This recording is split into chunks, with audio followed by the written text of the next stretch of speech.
Shalom saudara, apa kabar? Kita bersyukur untuk setiap pertolongan dan pemeliharaan Tuhan, khususnya di tengah-tengah pandemi yang masih berlangsung, dan kita yakin semua kita di dalam pantauan dan kasih serta pertolongan Tuhan. Baik, kali ini saya ingin berbagi berkat dari firman Tuhan yang terambil dari 1 Samuel 25. 1 Samuel 25, saya ingin hanya membacakan ayat yang ke-13 yang berbunyi demikian.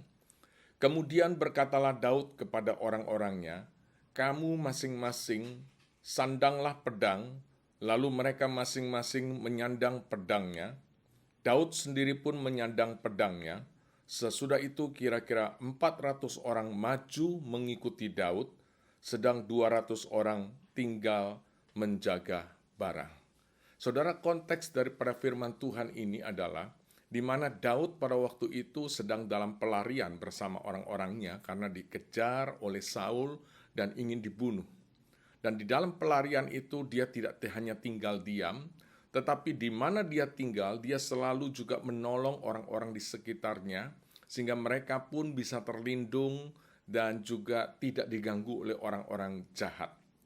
Apa yang Daud lakukan bersama orang-orangnya juga terjadi dalam kehidupan keluarga Nabal dan Abigail, seorang yang zaman itu boleh dikatakan seorang pengusaha. Ketika mereka sedang panen atau menghasilkan sesuatu, orang-orang Daud datang menyapa Nabal. Tetapi apa yang terjadi, Nabal justru menghina orang-orang yang justru selama ini melindungi mereka. Nabal tidak sadar dengan apa yang dilakukan, karena sebagaimana namanya Nabal, makanya hatinya sangat bebal. Sehingga hal ini, sikap Nabal akhirnya dilaporkan kepada Daud.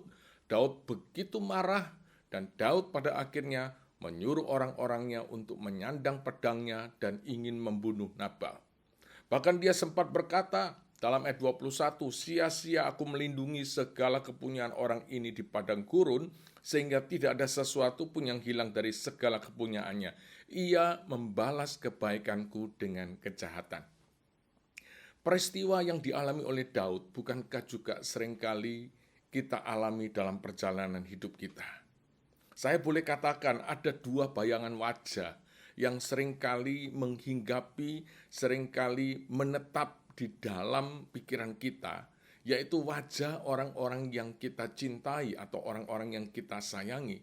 Namun wajah yang kedua adalah wajah orang-orang yang kita benci karena mereka sudah melakukan hal-hal yang merugikan, bahkan tidak mau mengerti tentang apa yang kita inginkan. Apa yang dialami oleh Daud adalah pengalaman yang dulu dialami dan sampai saat ini kita juga dialami. Daud sebagai orang pilihan Tuhan pun sempat terpancing bereaksi begitu keras sehingga ingin mencoba membereskan masalahnya dengan main hakim sendiri. Dia berusaha untuk menutup kesempatan bagi Nabal untuk berubah dengan membunuh Nabal. Makanya dia begitu marah dan dia membawa orang-orangnya dengan pedangnya ingin membunuh Nabal, bahkan orang-orangnya. Bukankah kita juga mengalami hal yang sama? Jangankan kita sudah buat baik, kita tidak buat apa-apa lalu dijahati sama orang saja. Kita marah, bukan? Apalagi kalau kita sudah berbuat sesuatu yang kita anggap sudah baik, saya sudah berkorban untuk dia, tapi dia perlakukan seperti ini, lalu seringkali kita terpancing dan kemudian kita mengambil sikap seolah-olah sikap itu kita anggap benar, padahal kita sedang menghakimi orang itu.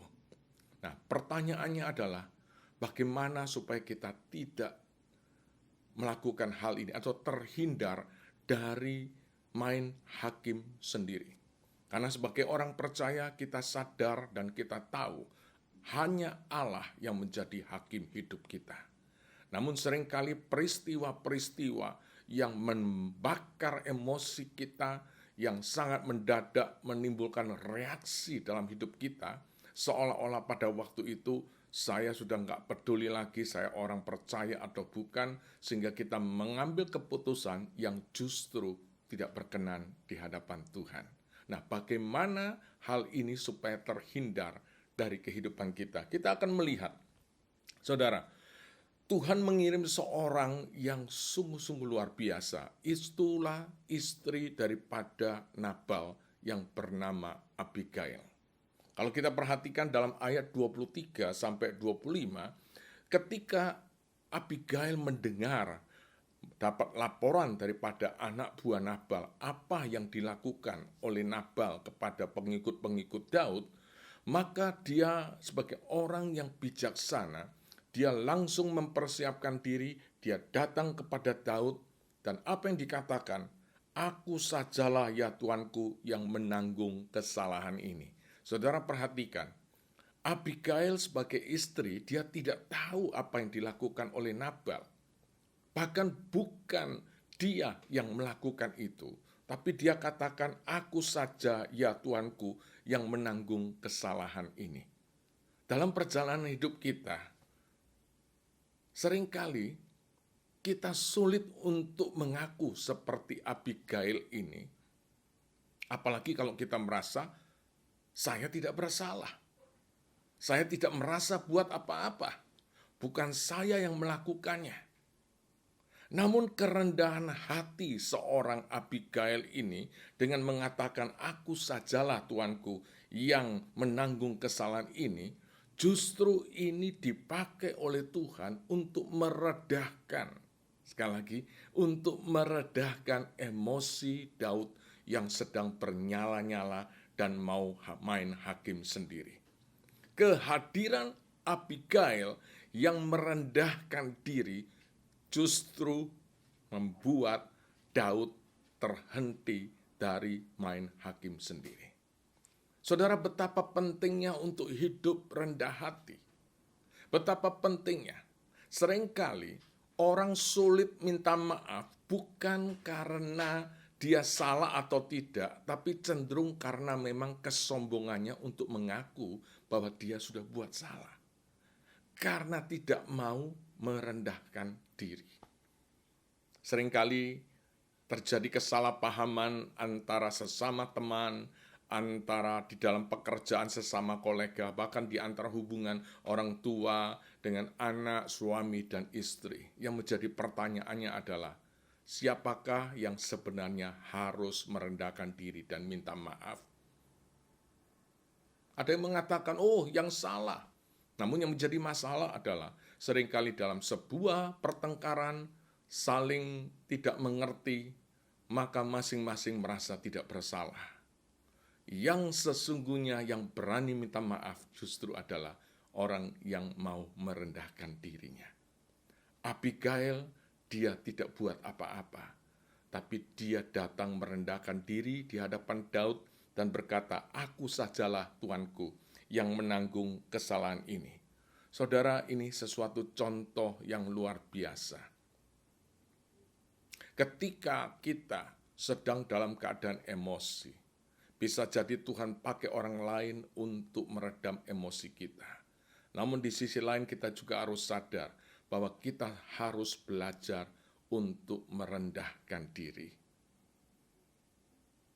Yang berikutnya, saudara, kalau kita perhatikan ayat 32 sampai ayat yang ke-35, di situ berbicara tentang respon Daud ketika dia mendengar dan melihat apa yang dilakukan oleh Abigail. Daud berkata apa? Ayat 33, terpujilah Tuhan Allah Israel yang mengutus engkau menemui aku pada hari ini. Saudara perhatikan bagaimana kehadiran Abigail itu seperti seorang malaikat yang mencegah, yang meredam emosi Daud sehingga dia tidak menjadi hakim sendiri atas apa yang dialaminya. Karena itu sangat penting untuk kita, sebagaimana Daud juga, di dalam keadaan emosi, pikiran harus terbuka. Hati harus tetap tenang untuk menerima masukan-masukan. Biasanya kalau orang sudah emosi, itu pikirannya buntu, ya. Pikirannya Udah hanya satu saja, pokoknya saya ingin melampiaskan kemarahan saya dengan cara seperti ini. Namun sebagai orang-orang percaya, kita tahu bahwa hidup kita sudah diubah oleh Tuhan. Kita adalah orang-orang pilihan sebagaimana Daud. Makanya sangat penting untuk kita menyadari ketika Tuhan memakai seseorang untuk mengingatkan kita, kita harus cepat sadar supaya kita tidak melangkah terlalu jauh yang justru membuat hidup kita berdosa di hadapan Tuhan. Daud dia sadar bahwa Tuhan memakai Abigail untuk mencegah dia untuk main hakim sendiri. Karena itu sangat penting, saudara, sekali lagi, bahwa kita terbuka terhadap nasihat. Tidak semua nasihat mungkin menyenangkan. Kadang-kadang ada nasihat, loh kamu kok bukan bela saya, malah membela dia. Kita merasa seperti itu. Tetapi yang terpenting adalah Tuhan memakai nasihat itu, apakah kita mau terbuka dan berbesar hati untuk menerima nasihat itu sehingga kita terlepas dari berbuat dosa lebih jauh. Kerendahan hati Abigail, keterbukaan Daud terhadap nasihat, mencegah Daud untuk main hakim sendiri. Saudara, saya tidak tahu, tapi saya yakin setiap kita pernah mengalami peristiwa yang seperti Daud alami. Kita begitu emosi, bahkan mungkin kita katakan, aku sudah kasih kesempatan 1 kali, 2 kali, sekian kali, tapi dia tidak berubah. Apalagi kepada orang-orang yang dekat dengan kita, yang seharusnya kita tahu dia lebih mengerti siapa saya, tapi dia tidak mau berubah. Maka kita sulit untuk mengampuni dia, kita berusaha main hakim sendiri dengan mengatakan, kamu memang begitu, kamu tidak bisa berubah. Seolah-olah kita menutup pintu bagi dia untuk berubah ataupun bertobat. Tuhan memakai Abigail untuk membuka hati dan pikiran Daud. Karena itu, saudara, mari kita tetap sadar. Saudara dan saya adalah orang-orang yang sudah diselamatkan, dipilih oleh Allah. Maka kita perlu memelihara sebuah kehidupan di mana buah roh itu harus nyata dalam kehidupan kita. Buah roh itu salah satunya dikatakan tidak pemarah. Karena itu kita perlu untuk menguasai diri kita, untuk menjadi orang-orang yang bisa memancarkan kasih Allah, kehadiran Allah di tengah-tengah orang yang berbuat jahat kepada kita sekalipun. Karena firman Tuhan mengatakan, jangan kalah dengan kejahatan, tetapi kalahkan kejahatan dengan kebaikan. Jika kita mengalahkan kejahatan dengan kejahatan, maka kita tidak beda dengan orang-orang dunia, dan kasih Kristus tidak ada dalam kehidupan kita. Biarlah firman Tuhan, renungan singkat ini menolong kita. Apa yang harus kita lakukan untuk bijaksana dan tidak main hakim sendiri ketika kita merasa disakiti, ketika kita merasa dirugikan. Tuhan memberkati kita semua. Amin.